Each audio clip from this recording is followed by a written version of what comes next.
失业127天，兜里只剩27块。房租拖3个月了，明天再不交，直接清东西。房租到期，走投无路，难道真的要睡大街吗？没有一份工作能活。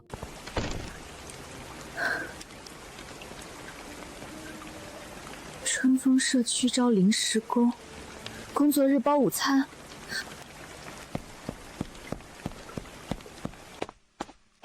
请问这里招临时工吗？之前做过什么工作？做过销售，也干过保洁，什么都能干。明天带身份证和1寸照片来入职。谢谢，我一定好好干。我养老金3个月都没发，你们到底帮不帮我处理？你们这些拿钱不办事的人，怎么不去死啊？今天不给我说法，我直接躺这儿，谁都别下班。让那个临时工去，新来的好欺负。新来的。你是临时工，这种事儿就是你干的。要是干不了就滚蛋啊！难缠的就该你上。我直接躺这儿，谁都别下班。阿姨，您先别激动。黑心儿的，欺负我们老百姓好欺负是吧？养老金迟迟不到账，你们是不是故意卡我？我不管，今天必须给我钱，不然我不走了。大妈，您先别急。我欺负人。为什么总是我？我不是想闹，我独居没人管，我只是想有人帮帮我。我竟然能听见别人的心里话，真是个废物，连个老太太都搞不定。姐，你是负责养老金业务的。这老太太听不懂人话，钱早就发了，故意闹事儿罢了。哼，阿姨，您别急，我帮您查一下。谁让他没给我买奶茶？不懂规矩，就让他出丑。临时工嘛，背锅最合适了。失业4个月的滋味，我再也不想尝一遍。大妈，您的钱已经发了，可能是银行卡。发个屁！你们天天糊弄我。大妈，您别急，要不您打开手机，登录一下手机银行，检查一下呢？我真的不会用手机，估计又要把我当皮球踢来踢去了，我该怎么办？大妈，我帮您查。这新人不识抬举，哼，不懂站队。往后一定找机会收拾他。大妈，您的手机给我一下。找到问题了，银行卡被临时锁定，长时间没更新个人信息，钱进不了账户。那我怎么办？我等钱用啊。您带身份证了吗？我给你在手机银行里更新一下身份信息，您就能用钱了。该死呀！身份证之前天天都带在身上的，就今天忘记了。大妈，您别急，我看了一下，您符合帮扶条件，我帮您整理材料，走正规流程，申请临时补贴300块，2天就能审批到账。真的吗？太好了，谢谢你，姑娘。大妈，已经帮您办好了，您慢走。好的，谢谢你。刘婉晴，到我办公室来一趟。哟，擅自越权，等着被开除吧。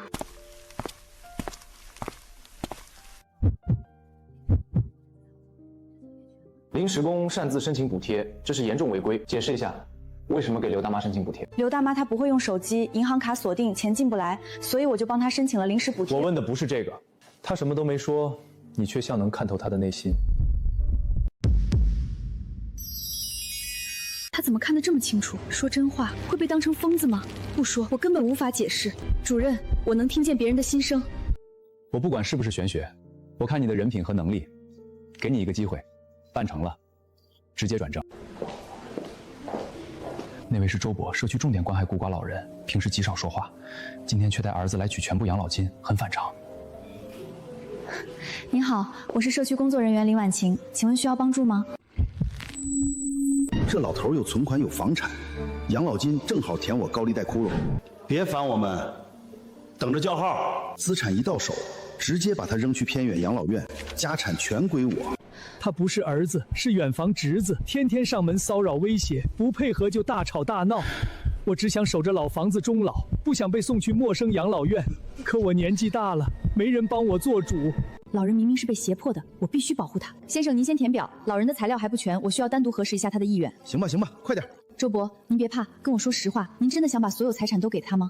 不，陆主任，周伯和那个男人不是父子，是叔侄。周志强欠了高利贷，胁迫老人取光养老金，还打算把老人送去养老院，霸占家产。立刻启动正规流程，暂停业务，核实户籍关系，单独留存老人医院笔录。明白。我业务，我是他亲儿子，你们故意刁难老百姓是吧？这人怎么在这儿闹事？这男的这样，为什么不给我办？既是亲儿子，拿出户籍公证、亲属关系证明，证件齐全再办。证件不全，意愿存疑，今天绝不受理。你给我等着，这事儿没完。小姑娘，你救了我的后半辈子。周伯，以后有事儿您直接找我。全员注意，10分钟后大会议室开会，不得缺席。这个林婉晴巴结领导，越权乱办事，等着看她被当众批评开除吧。林婉晴入职以来，帮扶独居老人，解决了老员工推诿不愿碰的难题。即日起正式转正，定位9号窗台，专职负责老年社保与独居老人帮扶。凭什么？一个新来的临时工，没资历没工龄，凭什么跳过考核直接转正？凭他真心为民办事，凭他能解决你们敷衍、推诿解决不了的难题。指不定是用不正当手段勾引主任，讨好老人，走后门上位。这13封全是老人投诉你态度恶劣、推我扯耙、刁难办事群众，要我一封一封念出来吗？即日起调离服务窗口，去后勤反省，纳入季度绩效考虑。小狐狸精，我不会放过你，咱们走着瞧。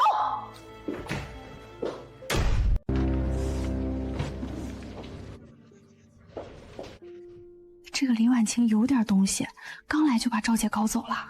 是呀是呀。你们看看，这就是他，小心点儿，大家别跟他走太近。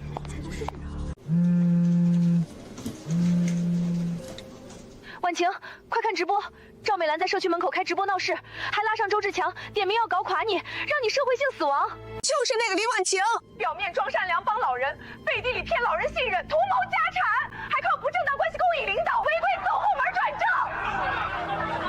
他恶意阻拦我赡养叔叔，刁难正常业务，还收我礼品，人品败坏。骗子，下台！他怎么还不走进来了？他阻挠我要家产，这种人可就死了。怎么回事？难道读心有代价？这个人动风没有公开，把我叔叔的资产让步还给我，不然我跟你没完！我已经报警，保留造谣、寻衅滋事所有举证权利。做贼心虚才报警。大家看清楚，他当初填表自愿写父子，现在改口叔侄，前后矛盾，谁撒谎一目了然。太不像话了！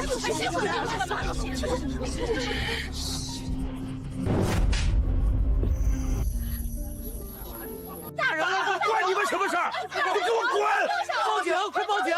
一个大男人打女人，要不要脸？他该打，我教训他怎么了？住手！你就是贪婪吸血鬼，胁迫我霸占我养老金房产，还想把我扔去养老院。婉晴1分钱没拿我的，是真心帮我的好孩子。他从一开始就打算吃我绝户。他还威胁我，说要送我去养老院。我没有这样的侄子。亲们，这老人有老年痴呆症，他说的话不足为信，你们别被骗了。哼，老年痴呆，我看他说的挺清楚的。早就看那个赵美兰不顺眼了，天天在网上胡说八道，今天给她好看。你干什么？你们2个人天天在网上的叫法，天天胡乱说话。赵美兰在办事处的时候，天天刁难我们老人，现在我不容许你刁难婉晴。我老头子骨折，是婉晴陪着去医院的，他陪我上医院，跑前跑后好几天。我这老战友就是他帮我找到的，我信得过他。周志强伺候过周老爷子1天吗？他哪有脸拿人家的养老金？根本就是乱造谣，太过分了。我的手机还给我，都被这个小骗子收买了，是不是？收买你个大头鬼！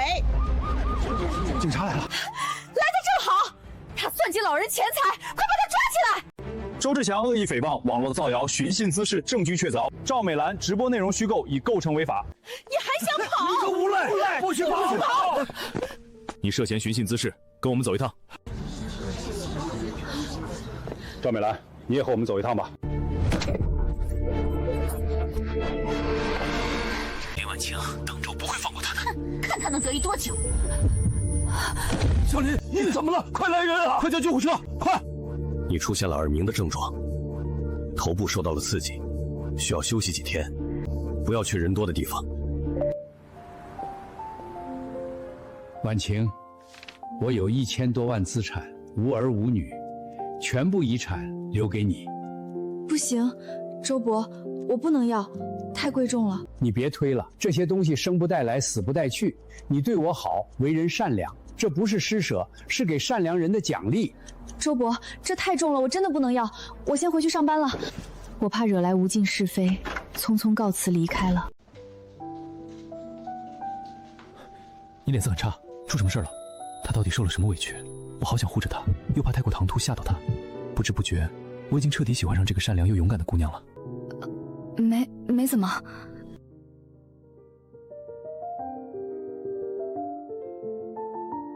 如果他能听到我的心声，他会答应我吗？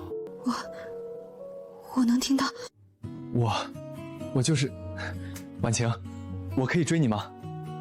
陆主任，这个还要问我吗？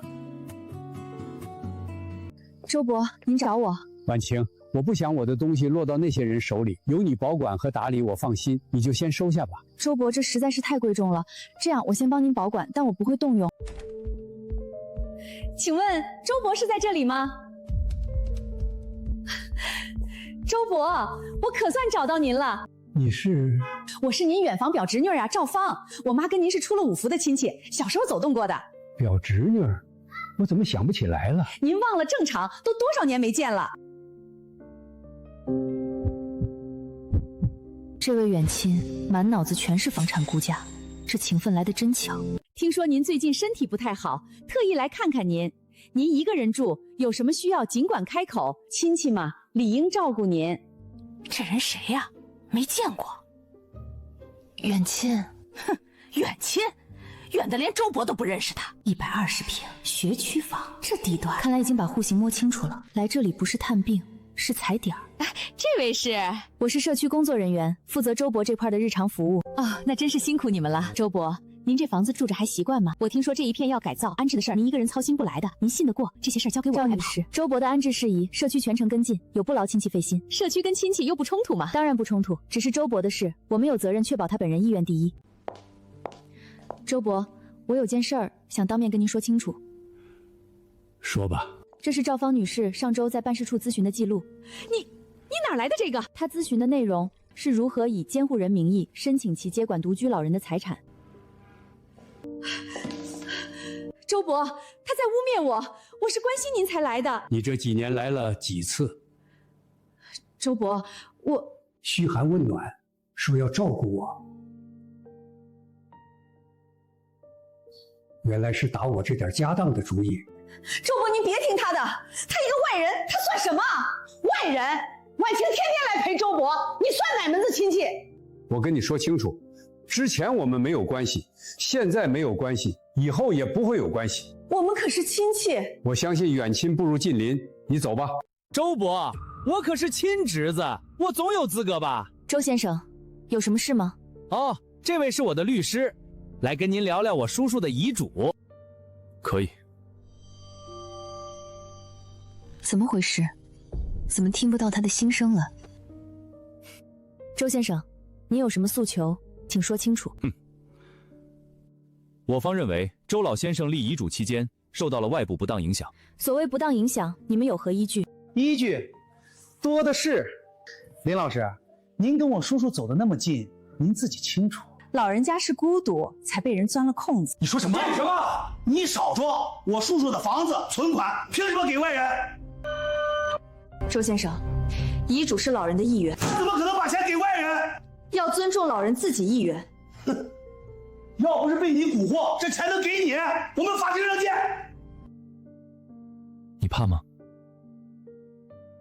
怕，但我没做错，而且一定要把周伯的财产保护好，不能让那种坏心眼的人抢走了。那就接着走，别怕，还有我在你背后。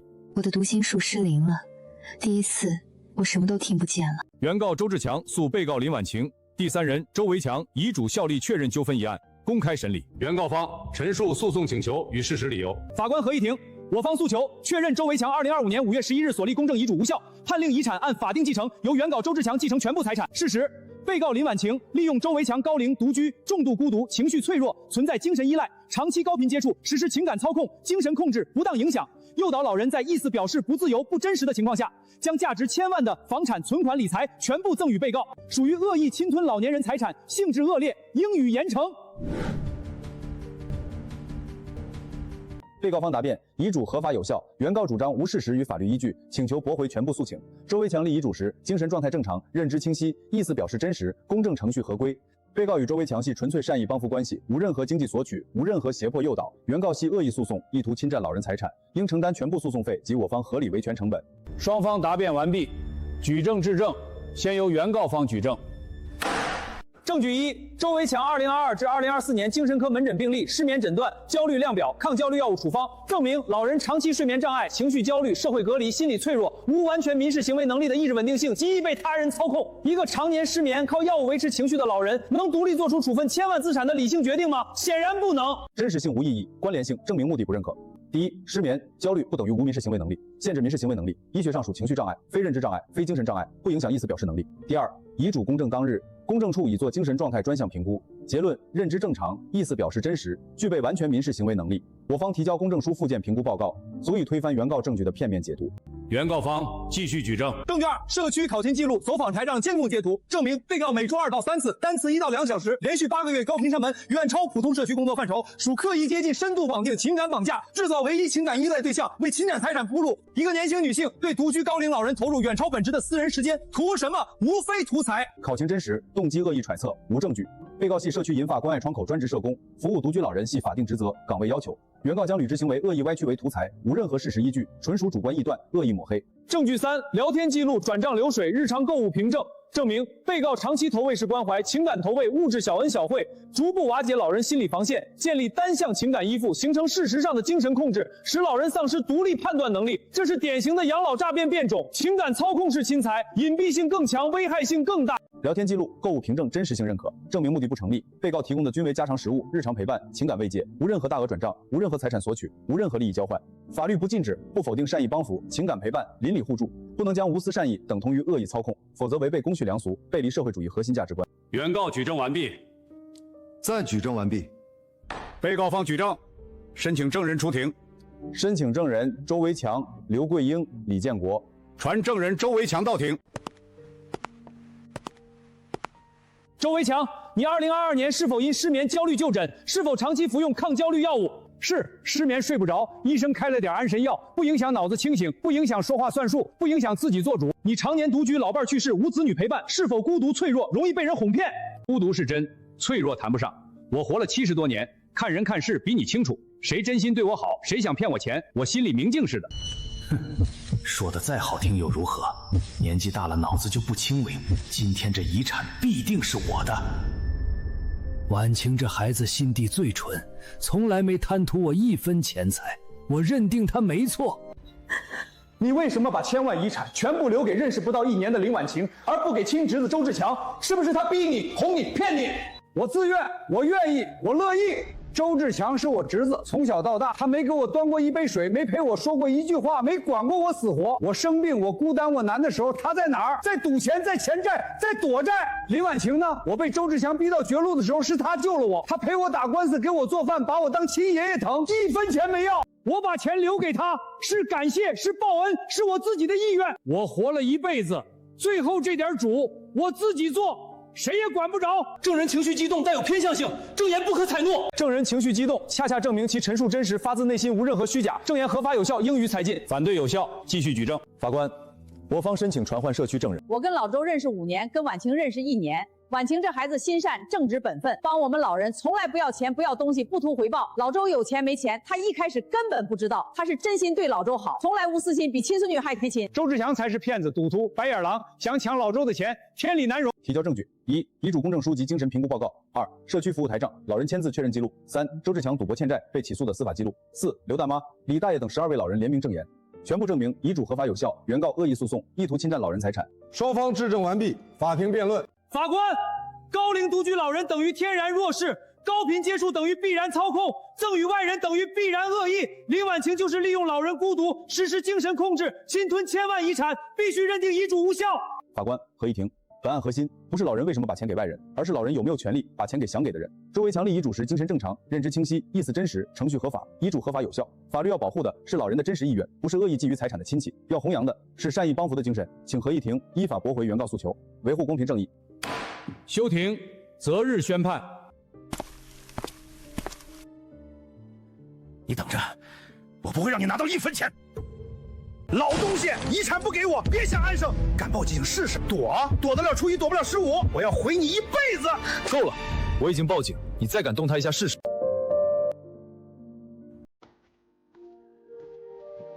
还在担心呢？我好怕。走，带你出去转转，别想那些烦心事，有我在。去哪儿？去公园吹吹晚风，不用想任何事，就陪着我慢慢走，就我们2个人。他最近睡得不好，眼底的情绪藏都藏不住。庭审那天，他放在身侧手一直在微微发抖。什么时候他可以依靠我一下呢？他一个人扛了那么多，受了那么多委屈，我却帮不上他太多。回来了。是吗？能听到了，你就是我最大的后盾，我也谢谢你。我会一直都在，不管什么时候，不管你遇到什么事，只要你回头，我都在你身后。经审理查明，被继承人周维强在立遗嘱时具有完全民事行为能力，遗嘱公证程序合法有效。原告周志强未能提供有效证据证明被告存在不当影响，判决如下：驳回原告全部诉讼请求，遗嘱合法有效，案件受理费由原告承担。好啊！不公平！你这个混官，乱判！我不服！藐视法庭！罚警！周大强，你扰乱法庭秩序，辱骂法官，先将你拘留。我不服！这审判不公正！我要见领导！求求你们，救救我儿子！大妈，您慢慢说。我儿子被人骗去搞什么虚拟币投资，把房子都抵押了，现在人要跳楼。那些人说今晚还要转20万，不然之前的钱全没了。您儿子现在在哪儿？在家里，把自己锁在房间里。走，现在就去。别管我，80万全没了，房子也没了，我活着还有什么意思？让我死了算了。别管我，钱没了，我活着还有什么意思？我活着还有什么意思？那几个人说再转20万就能把之前的钱解冻，可是我真的没钱了。他还相信骗子的话。小孙，我是社区的工作人员，你被骗了多少？80万。这是典型的杀猪盘。那20万转过去也回不来，你心里清楚。你怎么知道？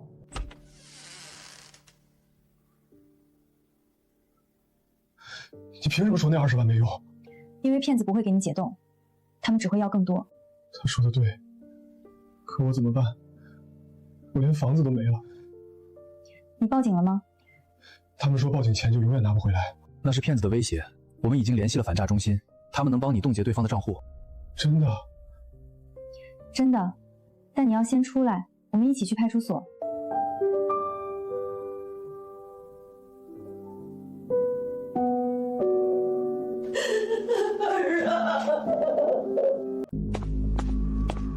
你好，我们是街道社区反诈工作人员。这位群众遭遇虚拟币杀猪盘诈骗，涉案金额80万，对方还在持续诱导转账，我们紧急带他过来报案，需要申请紧急止付。收到，麻烦当事人过来登记，出示一下身份证，把所有涉案证据准备好。别紧张，如实陈述所有经过，保留的证据全部提交，警方会全力帮你核查。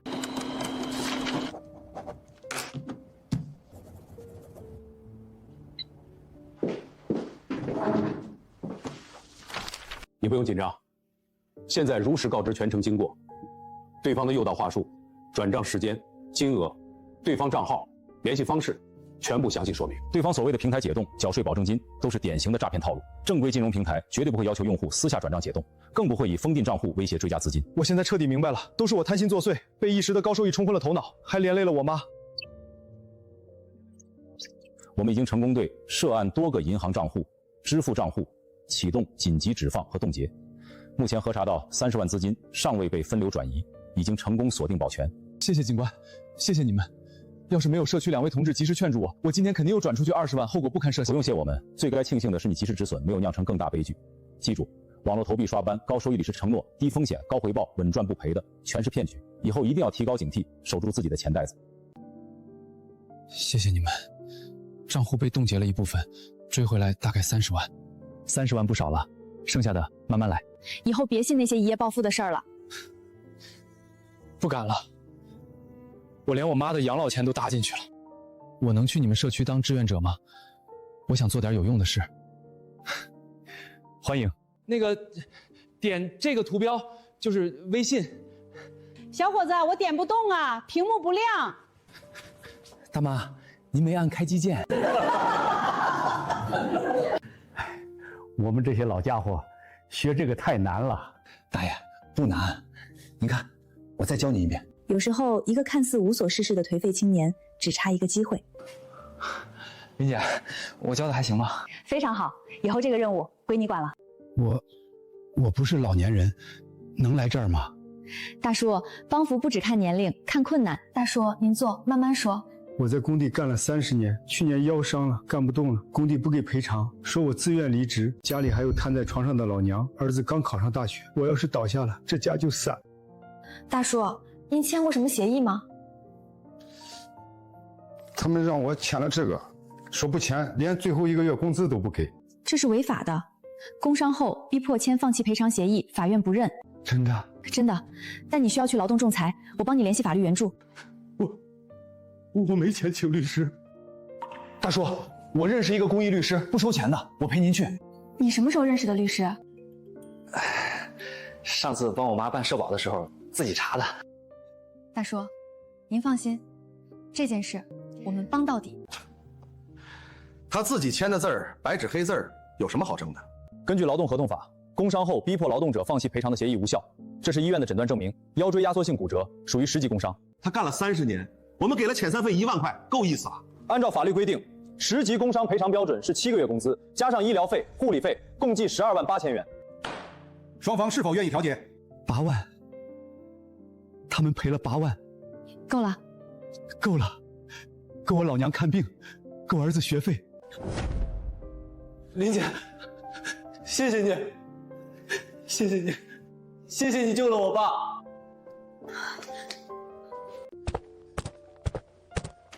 婉晴，这位是林奶奶，刚搬来咱们社区的女儿家，她女儿打电话求助，说林奶奶整天不说话，不吃饭。我老伴儿走了3个月了，我不想活，但又不敢死。奶奶，您老伴儿叫什么名字？他叫老林。老林，是那个在钢铁厂干了一辈子的老林。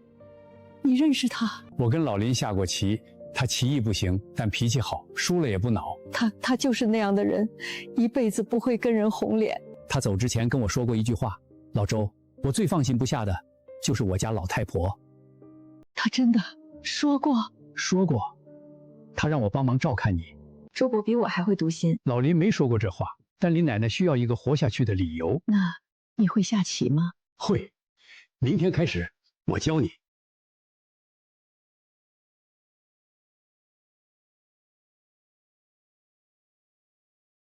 将军，你又输了。输了就输了，下次赢回来。最近辛苦你了。不辛苦，比打游戏有意思多了。林姐，我想考社工证，我想正式干这一行，帮我妈也帮别人。好，我帮你找资料，陪你复习。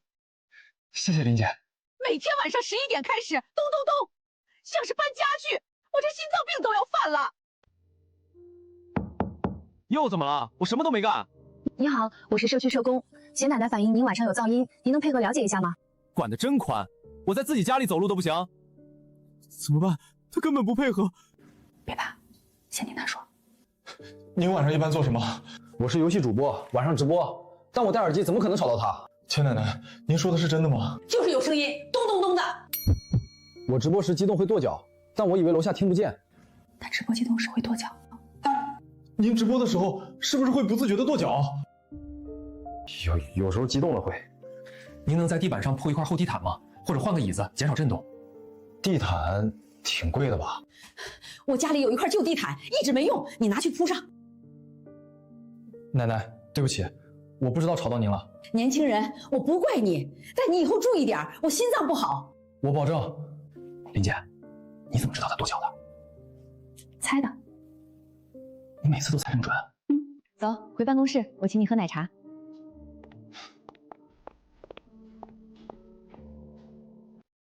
婉晴，我有件事想跟你说。什么事？区里要选拔一批社区治理先进个人，我报了你的名字。可我只是临时工转正。你是整个社区最优秀的，没有之一。你别总夸我。我不是夸你，我是说事实，而且我想让更多人知道你的好。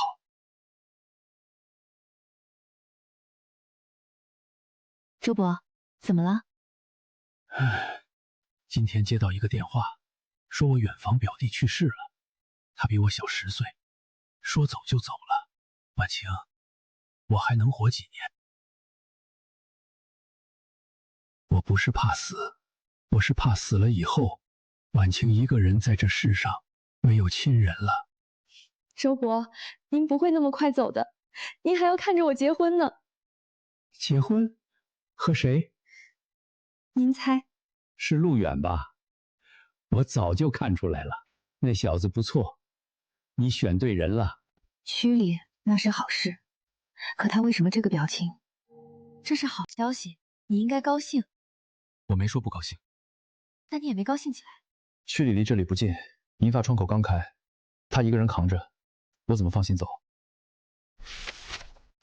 陆远，你听我说，这个位置是你做出来的，不是谁给你的人情，是你自己挣的。银发窗口有我、张大妈还有周伯，你不用为这里留下来。我知道你舍不得，我也舍不得，但这句话我不能说出口。去社会治理办公室能做的事比这里大得多，你耗在这个社区太可惜了。是你觉得可惜，还是你想让我走？你能相信我，我也相信你。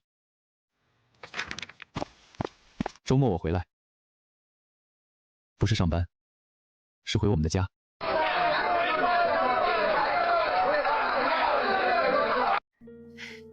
周伯今天特意换了件新衬衫，你知道不？不知道。他昨晚跟我说，今天有话要讲。我准备了稿子，但我想还是算了，照本念不是我的风格。我的遗产，婉晴说她不要，那我要拿出这笔钱成立老年互助基金，用这些钱帮义其他有需要的人。婉晴，你站出来让我看看，这孩子是上天派来给我的孙女儿。我老伴儿走了10年，儿子不提也罢。我以为这辈子就这样了，是他一趟一趟跑，陪我打官司，陪我坐在冷板凳上等，他从来没嫌我烦过。读心术再退了，已经3天了，那个声音真的不见了。婉晴姐，你今天气色好好啊。是吗？就是看起来轻松了很多。这次不用读心，我也知道你要说什么。那你说说看。你说，我回来了。还有呢？还有，以后不走了。对，以后不走了。婉晴，嫁给我吧，不用读心，你听到了吗？听到了，我愿意，我愿意。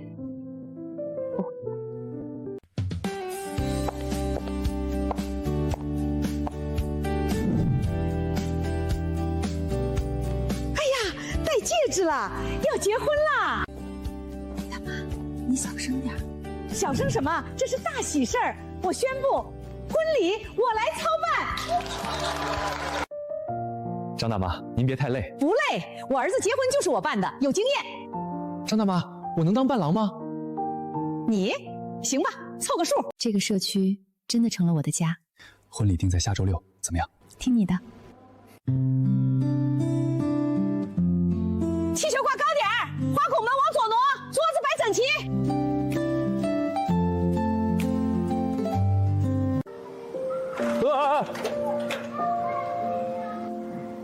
年轻人胆子这么小，我没怕，是梯子自己晃的。老了，不中用了。奶奶，您包的比谁都好看。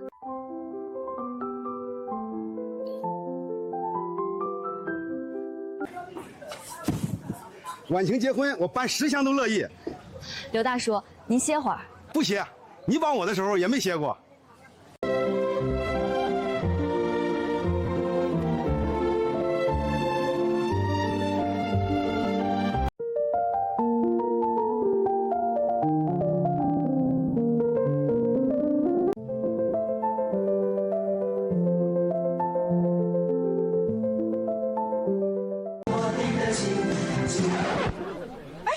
怎么回事？谁弄的？我看看。